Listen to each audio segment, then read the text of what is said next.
I think a lot of folks coming into the industry think that there's, one skill they need to learn. Like whether it's learning how to use a command line, learning how to do web application, testing, whether it's, learning how to use Nmaps, they can do network testing. Um, it's not. And that's really hard, especially starting out in the industry, to figure out how do I learn all these things? There's just so much. And I think people think they need to absorb all of it all the time, all at once.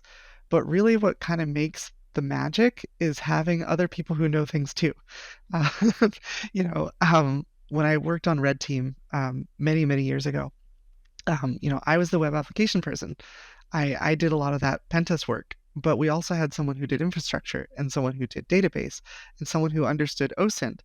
And working together, we all learned those different things, but not at the same level.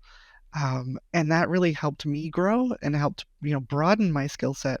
But I still kept my depth in web application security. And I think that, you know, early on in your career, understanding that you can't know everything and you're not supposed to. People make mistakes. People are going to type nmap-h all the time. They're going to look at the help documentation. They're going to look at the man pages. You're going to have to just kind of learn and grow as you do it more and more.